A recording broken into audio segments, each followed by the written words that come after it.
Oh shit, chat. I ain't gonna lie, man. They got me lit now. So now I'm just kind of going off on everything. Yo, Diddy got denied bail again. Holy shit, my boy gonna be staying at the MDC. Apparently he was, he spent Thanksgiving in jail. And if you wonder what he ate up in jail, this was the menu for Sean Diddy Combs as he stayed in jail for Thanksgiving. So for Thanksgiving, breakfast, gave him some fruit, maybe some, I don't know, strawberries. You know what I mean? They got to give him a little bit of blackberry. You know what I mean? They probably gave him a little bit, a couple grapes, whatever. Cereal, who knows? Maybe that nigga got the, what's it called? The Fruity Loops. What's the problem, right? Breakfast pastries, some kosher sugar subs packages, skim milk. All right. Lunch, turkey roast. Damn, he getting turkey early in the day. Nigga, I had one meal that day. This nigga getting 3. That boy lucky as a motherfucker. Okay, the only thing, actually, Diddy not even missing out on in jail. Diddy like dick allegedly. He probably, bruh, if I'm in jail, I can't play 2K, I can't play Fortnite, and there's no bitches in there. Diddy's in jail, unlimited niggas, unlimited penis, and he's getting a balanced meal. Fuck more you want? Okay, turkey roast, tofu. And he might be hitting the guards. You never know, like the female guards. Why would he hit the female guards when the niggas are there?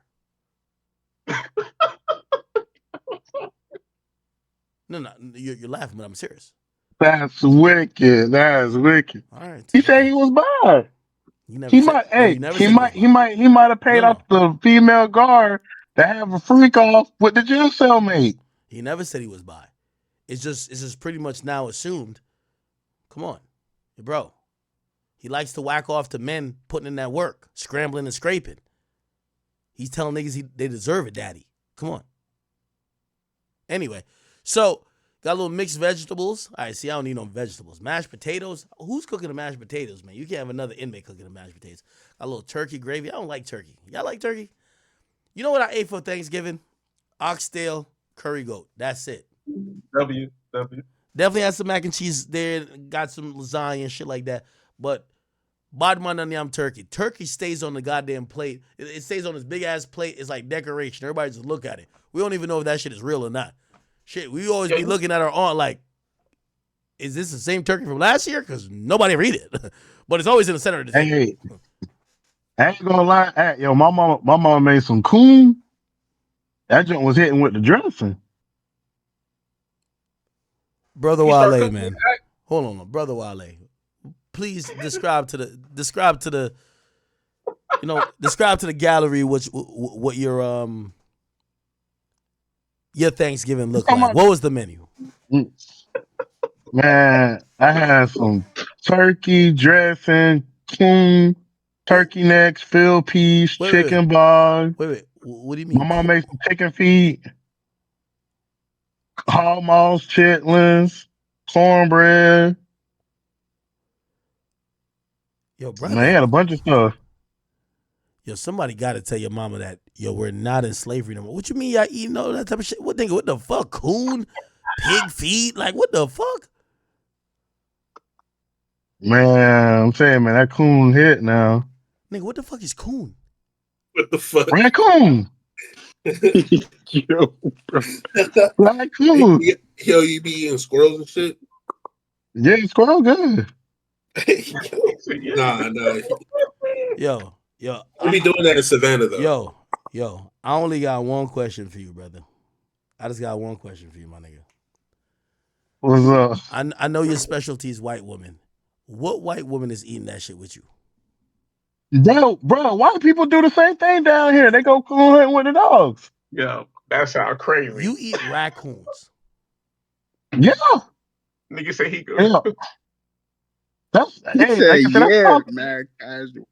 that's common down here where I'm from in the boonies. It's a common thing we do down here in South.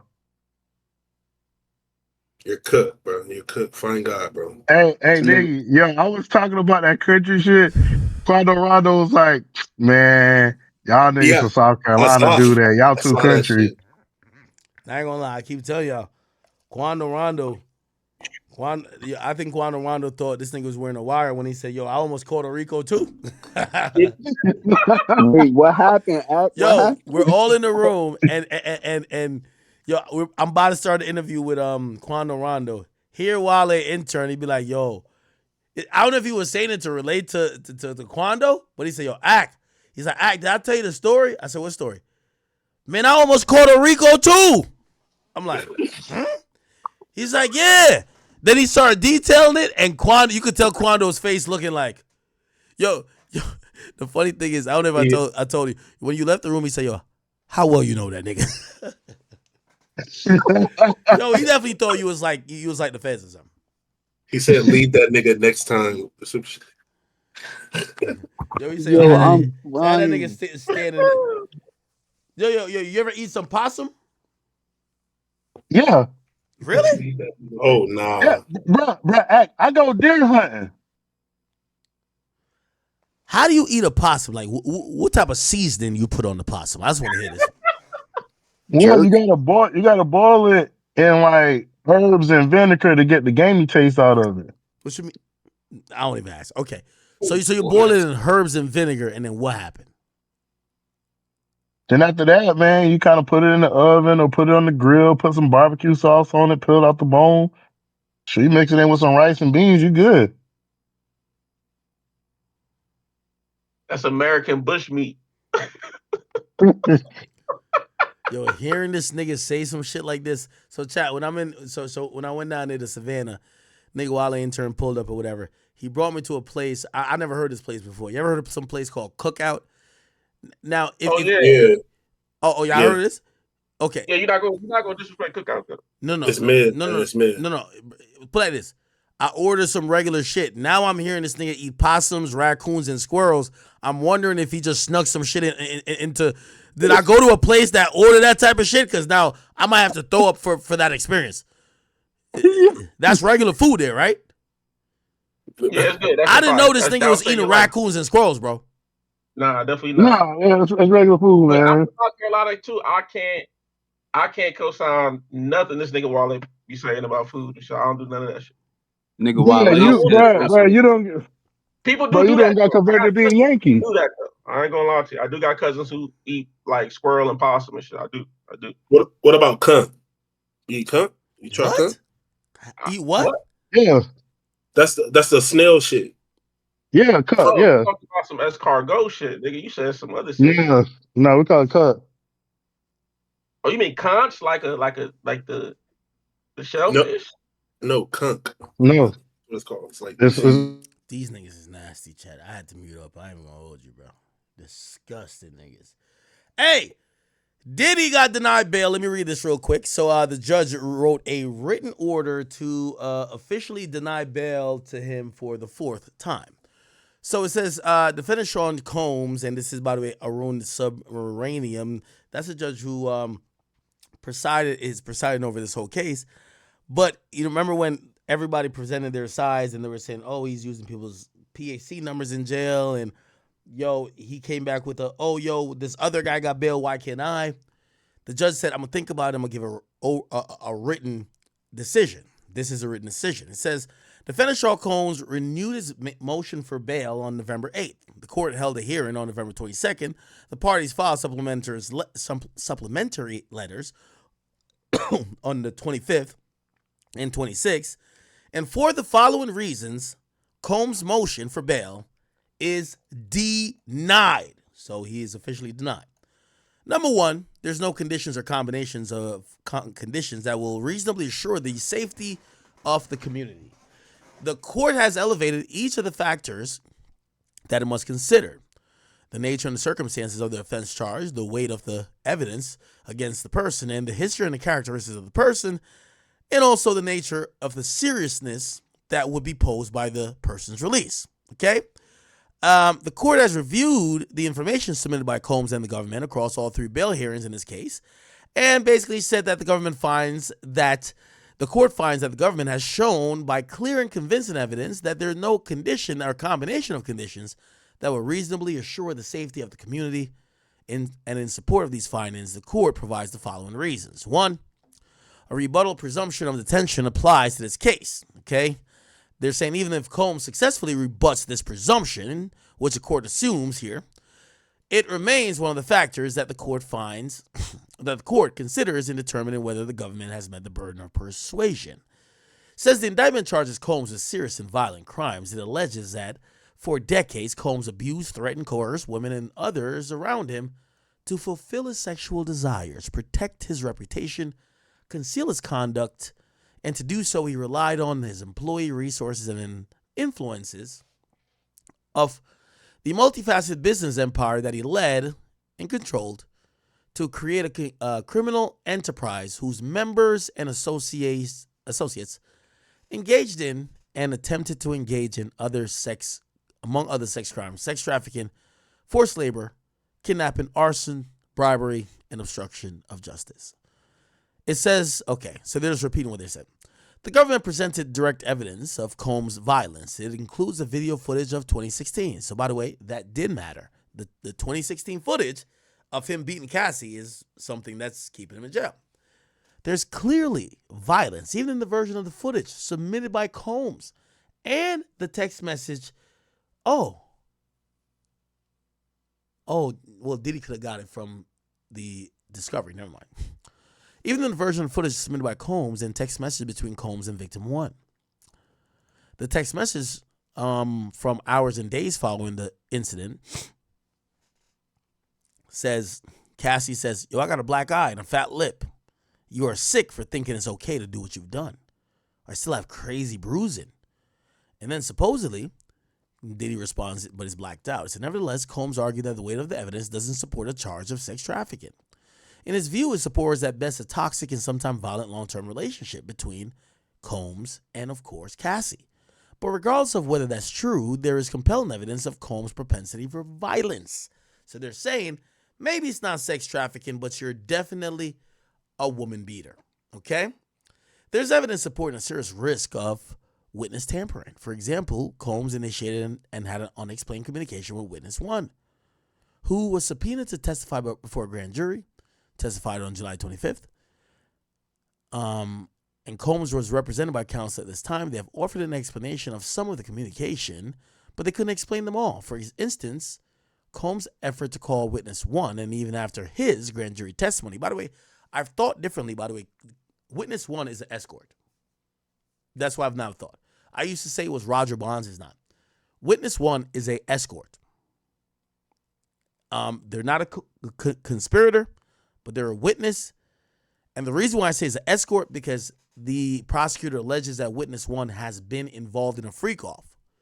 Who would be involved in a freak-off, not be a co-conspirator, and not be a victim? Maybe someone who was paid to do what they needed to do in a freak-off, which was a male escort. So I believe it's a male escort at this point. Let's continue. They could explain them all. They text witness one after his grand jury testimony, or Combs deleted text with witness. Although the phone records confirm that the defendant using a particular phone and witness one exchanged multiple text messages from June 24 to 2024, there was no such messages recovered from Combs' cell phone associated with that number. Further, Combs' interaction with witness one are directly in conflict with defense counsel representation to Judge Carter on September 8th, 2024. That Combs didn't reach out to grand jury witnesses. He didn't do it, and he wouldn't do it. There's evidence that Combs violated the Bureau of Prison regulations during his pretrial detention to obscure his communication with third parties. He paid off other inmates to use their phones and blah, blah, blah, da, da, da. The court further notes that it held an emergency hearing on the 19th to address the government usage of the legal pads recovered from Combs' bunk during a sweep of the MDC. At the hearing, defense counsel advised that all these legal pads say legal. Yes, they're marked legal. That was a quote. After the hearing, the court inquired why, in light of the counsel representation that the notes were issued on legal pads, that they were clearly marked legal. Photographs were taken during the sweep. And the photographs taken in the sweep showed no such labels. The defense counsel admitted that it has to be the case that as the day of the search, legal wasn't written on every legal pad and that they were not sure. The circumstances of the incident and the legal and the misrepresentation made that, my dogs are like crying, bro. Yo, chat, it's so cold outside, I can't put them outside. It's like too cold. So they're all inside waiting for me to get off stream. Sorry. And when one cries, the other three cry. Or I don't know. They do like, I don't know what they're doing. Anyway, my little babies. Okay. The circumstances of this incident and the misrepresentation made at the hearing where Combs was present bear on whether the court could reasonably assure any condition could be imposed that will be followed, or whether through inadvertence or active subversion that it will be broken and the community safety will be threatened. The court assumes that they may consider the bail package, that Combs proposed. Okay, all right, cool.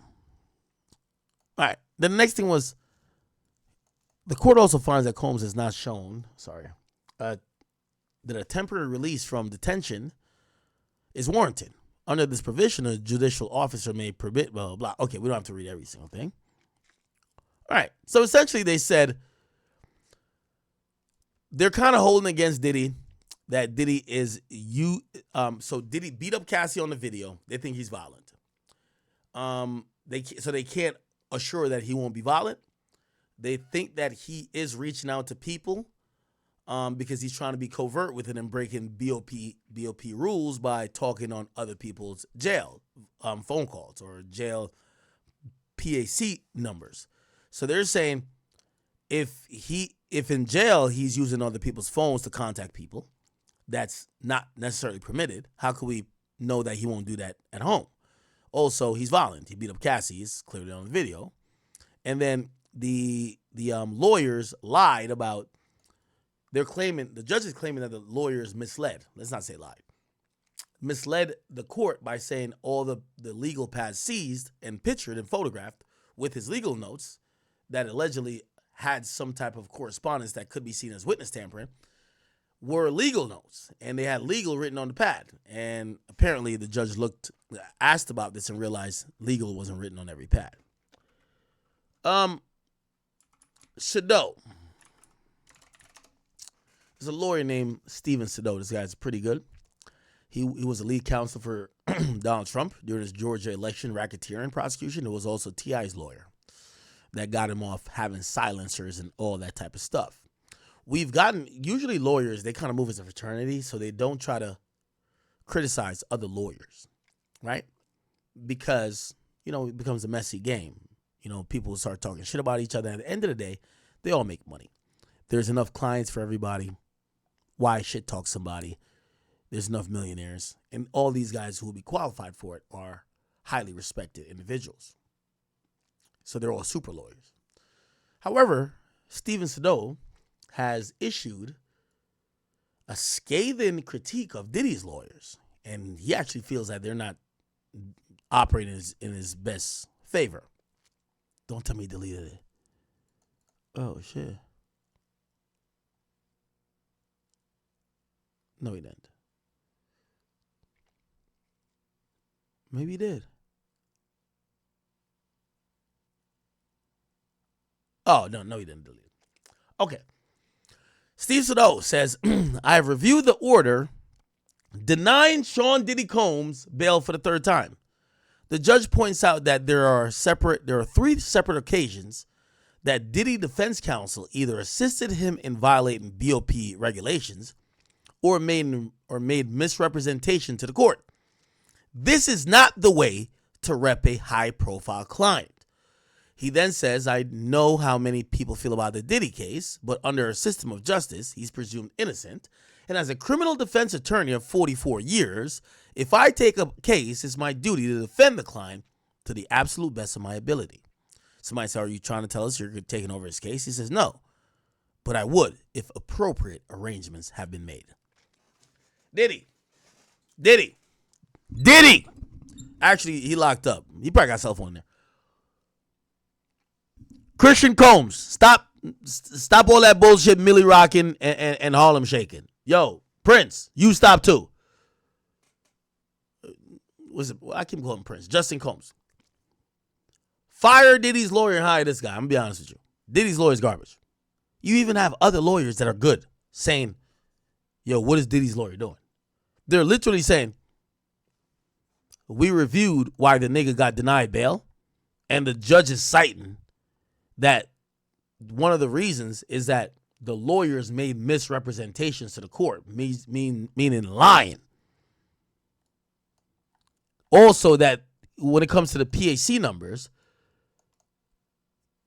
they're saying the lawyers helped Diddy. Look, there's evidence that Combs violated blah, blah. He paid other inmates to use their PAC number and instructed family members and defense counsel to add other people to the three-way calls. If you're Diddy lawyers, first of all, your communications with Diddy are attorney-client privilege. Here's the problem. The moment you add a third person to the call, attorney-client privilege evaporates. So not only are you breaking BOP standards or rules, you're allowing your lawyer to be on the phone with you, that these calls could now be listened to and used for any reason if it's in the nature of an investigation. Why are you doing it? Because Diddy's paying you a fuck ton, millions of dollars, and when Diddy says to you, yo, could you add so-and-so on the call? Rather than tell him, sir, we can't do that. We're your counsel, and because we're your counsel, this call is protected by attorney-client privilege, and even if you told us right now you're guilty, they could never use it. Once we add somebody, this whole call is then corrupted, but also we are going to be seen by the eyes of possibly a court as facilitating you in breaking rules. Remember Diddy's lawyer said, yeah, Diddy don't listen to the prison, but he listens to me. They're now, what the judge has ruled is that, well, if you're helping him break the law, him listen to you, what does that matter? Right? So defense counsel were instructed to add people to three-way calls to make their communication difficult to track. They use blah, blah. The court makes no determination of the content of the communication. However, his willingness to skirt BOP rules in a way that would make it that these calls would be blah, blah, is strong evidence that the court cannot be reasonably assured to the sufficiency of any condition of his release, especially given that they occurred when Combs was seeking bail and when he knew the government concerns and witness tampering and obstruction were front and center. Underscoring the court's concern, despite defense counsel's assurances to the court made on November 22nd with Combs' attendance that Combs stopped using blah, blah, blah, the government indicates that Combs continued to use the service as recently as this past Sunday, November 2024. The court further noticed it had a blah, blah, blah. Then they talk about legal pads. Yeah.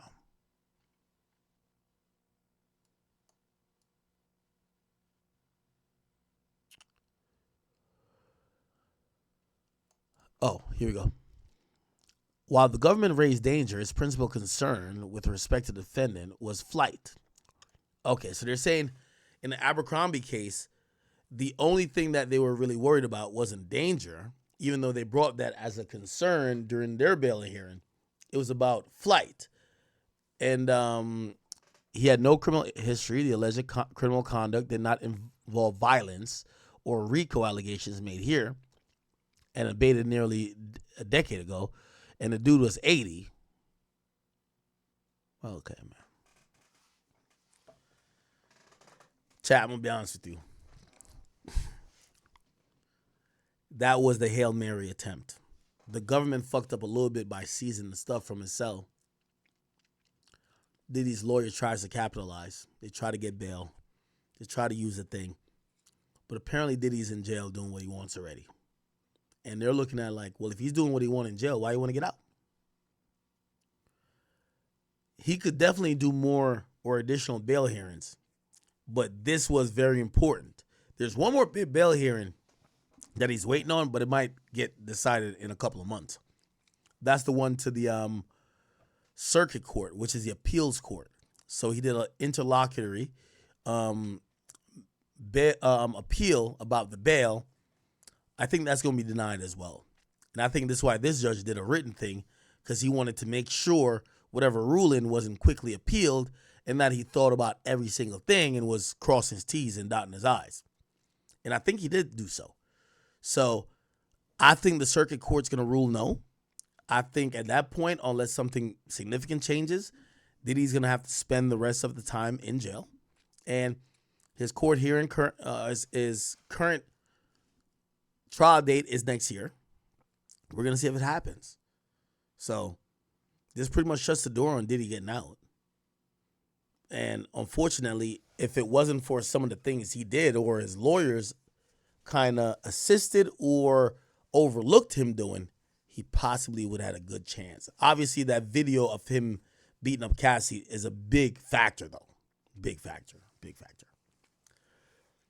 Okay. I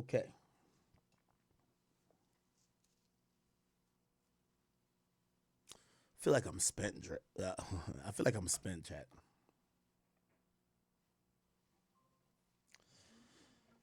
Feel like I am spent.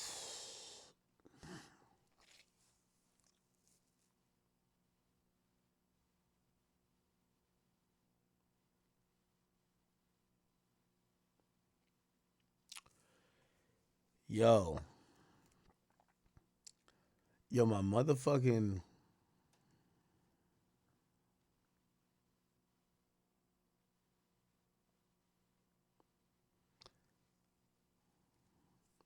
chat. Tell me how this girl started feeding a cat outside my house, and the cat comes back every 25 minutes.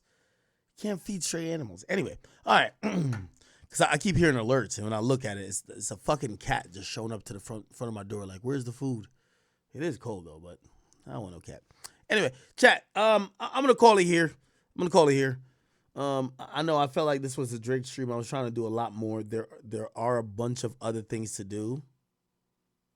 Can I keep going a little bit more? Probably could. I don't even want to cut a stream. That's the thing. I got a little baby topic. Well, I got multiple little baby topics. One of them, his baby mama is crying to him about some shit. Then I got a music topic with him. Then I have a few other things. You know what? I'll call it for tomorrow. We've been here for 6 hours. We'll rock out. Hey, listen, give me a little bit of grace. It's Halloween season. It is, we're trying to have a work-life balance, and, a lot of people are taking time off at this point. I don't believe in time off, period. But I'm trying to be a little bit liberal and understanding and not doing too much, okay? All right, chat. We'll be back tomorrow. We'll get the rest of the topics tomorrow. I promise you, unless something big happens that's super Drake-esque, we're doing regular topics tomorrow. So I got the Diddy. I wanted to get that Diddy topic out of the way. I have to do the there's a Tory Lanez and Milagro topic because they sent me their motion to file to get that dismissed. But I'm gonna be honest with you, Meg Thee Stallion she's been scoring some victory. So we're gonna talk about Meg a little bit tomorrow. Baby, and there's some few other things. All right, chat. I'll leave you guys with this, man. If you guys, again, it is a holiday season. If you're thinking about Christmas gifts for your loved ones or whatever, the Akademiks.shop. Please go check it out. Again, I will be back on tomorrow. But I could tell if I do too much more today, my voice, I think it's because I was shouting. Because 6 hours is nothing. I do it all the time. But I think I was shouting. I could feel like my lymph nodes. Is that a thing? I could feel them swelling up a little bit. So I got to shut up. Unless I'm going to be hoarse. Anyway, the Akademiks.shop. Everything like 60, 70, 80% off. Go cop something.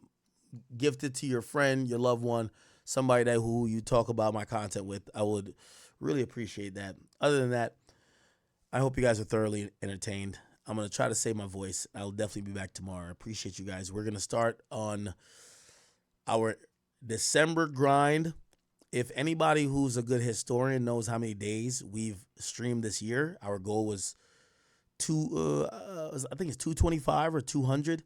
Let me know how many days we've done because we're going into the last month, and it would be amazing if we could stream consistently for the rest of the year. Okay, appreciate you guys. Thank you guys. I love you. And I'm just always honored and humbled by the amount of support you guys give me. Thank you for tolerating my bullshit. Thank you for tolerating me sometimes when I'm tweaking. Thank you for tolerating me when I'm maybe I'm giving a point of view or an idea you don't like. I respect it nonetheless. All right. Love you guys. Get off here. Be back on tomorrow. I'm gonna drink some tea. All right. Peace.